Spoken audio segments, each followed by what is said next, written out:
vergütet. Mir schwillt der Kamm, der Zorn steigt. Servus beieinander, willkommen zurück bei mir im bayerischen Outback. Schön, dass ihr alle wieder dabei seid. Heute wird es mal wieder ein bisschen geschichtsträchtig. Wieder im Anschluss ein Lied aus unserem Hüttenmusi-Bandprojekt. Das kennst du ja mittlerweile, so langsam geht es dem Ende zu. Und heute geben wir mal so ein bisschen ein politischeres Thema an. Ist normalerweise nicht mein Thema, ich möchte aber, dass ihr das nicht in den falschen Hals bekommt, deswegen erzähle ich euch so ein klein bisschen was drüber. Ja, Spätzeln. Stellt euch mal vor, wir stehen oben auf den Gipfeln unserer wunderschönen Alpen und die Wolken, die ziehen langsam ins Tal rein. Unten weht der Wind so ein bisschen flüsternd zwischen die Bäume durch. Und in diesem Land voller Stolz und Tradition haben unsere Vorfahren nie gezögert, aufzustehen, wenn es ein bisschen ernster wurde, sich zusammenzuraufen und gegen gemeinsame Feinde und Widersacher vorzugehen. Ich wollte ja nie politisch werden, aber viele versuchen mich einfach irgendwie politisch einzuordnen und das passt mir gar nicht so wirklich und deswegen möchte ich da ein bisschen was dazu sagen. Als würde es nichts Wichtigeres geben, als die ganze Zeit irgendwas nach links, nach rechts, nach oben, nach unten, nach schwarz oder weiß zu sortieren. Meine Antwort darauf ist ganz einfach. Bei mir gibt es kein links oder rechts, bei mir gibt es kein oben und unten, bei mir gibt es kein schwarz und weiß und bei mir gibt es überhaupt keine Klassifizierungen überhaupt. Mir wäre es am liebsten, dass sich endlich alle mal wieder zusammenraufen und gemeinsam an einem Strang ziehen. Gemeinsam gegen die vorgehen, die uns hier einschränken, reglementieren und arm machen wollen. Und da ist ganz klar zu sagen, wenn durch wen auch immer Spaltung provoziert wird, dann profitiert halt einfach ein Dritter. Und der ist wirklich der Feind. Denkt da mal drüber nach. Ganz wichtig, das ist meine globale, große politische Einstellung. Ja, ich sage das deswegen, dass die Worte, die ihr gleich hören werdet, die lassen sich wahrscheinlich auf viele Art und Weisen interpretieren oder viele möchten die vielleicht auf viele Art und Weisen interpretieren. Ja, und manche werden meinen, es geht hier vielleicht um Rot gegen Schwarz, um den ewigen Schwarz-Weiß-Konflikt, um irgendwelche Gegensätze. Und andere werden vielleicht irgendwelche politischen Farben drin erkennen, heutige Deutungen, Gegensätze, die wir gerade so täglich in den Nachrichten hören. Und ja, man könnte meinen Text natürlich auch so verstehen, aber das, was ich euch erzählen will, ist ganz was anderes. Holen wir mal weit aus. Ich will euch zurückführen in eine Zeit, die uns hier in den Alpen extrem geprägt hat. Eine Zeit, in der Menschen in unseren Tälern und in unseren Bergen entschieden haben, wir beugen uns nicht, wir erheben uns wieder gemeinsam. Gemeinsam, das ist das Schlüsselwort. Als Napoleon, der große Eroberer, ganz Europa in Brand gesetzt hat. Jeder weiß, dass Bayern lange Zeit an die Seite von Napoleon gebunden war. Und doch waren die Alpen nie ein Spielball der Mächtigen. Hier in den Bergen, da erhob sich ein ganz anderes Feuer, das nicht Napoleons Herrschaft diente, sondern der Freiheit der Menschen.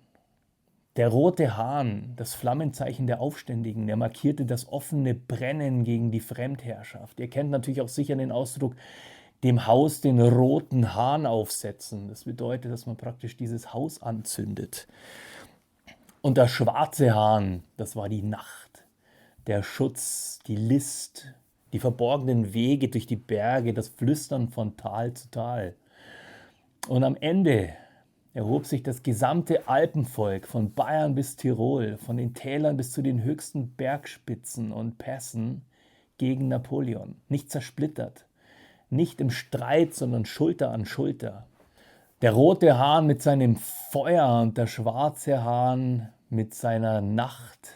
Zwei Gegensätze, die dann auf der gleichen Seite standen und vereint gegen die Widersacher vorgegangen sind. Kräfte, die eins wurden im Kampf für Heimat, Recht und unsere Freiheit. Und das, meine Spätzeln, das ist auch die Botschaft von diesem Lied. Nicht Spaltung, nicht gegeneinander, sondern zusammen, so wie damals, 1813, die Alpen sich vereint haben, gemeinsam gegen einen Widersacher und Feind, gegen die Obrigkeiten antraten. Das ist die Botschaft von diesem Lied. Das Alpenvolk kämpfte endlich wieder vereint gegen Fremdherrschaft, gegen Unterdrückung und Ungerechtigkeit. Bleibt mir nur noch zu sagen, hört gut zu, wenn die Hähne schlagen. Vielleicht beginnt bald die nächste Alpenwanderung für uns alle.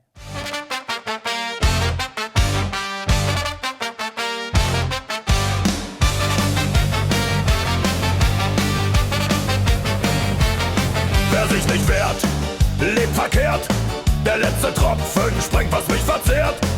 Über Jahre habt ihr schlecht Eingemachtes gehütet. Nun bricht's hervor, ungezähmt wird's von mir vergütet. Mir schwillt der Kamm, der Zorn steigt an. Hahnenkampf Mann gegen Mann.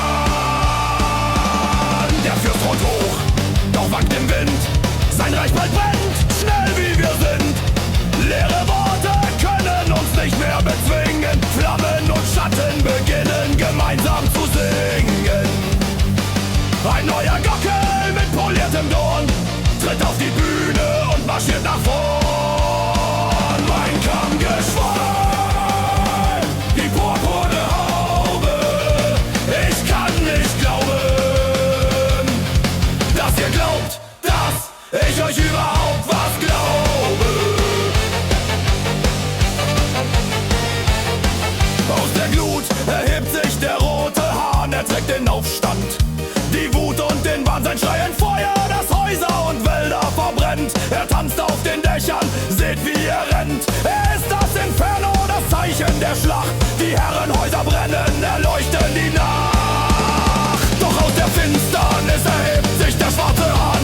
Stumm wie die Nacht, für viele der Bann. Er breitet die Dunkelheit schützend aus. Er tarnt den Angriff, er deckt unser Haus. Er ist das Schweigen, die Klinge im Wind. Der Schatten, der fällt, wenn wir uns einig sind. Mein Kamm geschwollen, die purpurne Haube. Ich kann nicht glauben, dass ihr glaubt, dass ich euch überhaupt was glaube. Und da, wo ihr dachtet, sie schlagen sich wund, wo Rot gegen Schwarz kämpft, gibt es keinen Grund. Ihr habt es schändlich verfehlt, denn Feuer und Schatten sind längst schon vermählt. Der eine entfacht und der andere deckt zu. Gemeinsam zerstören, es gibt kein Tabu.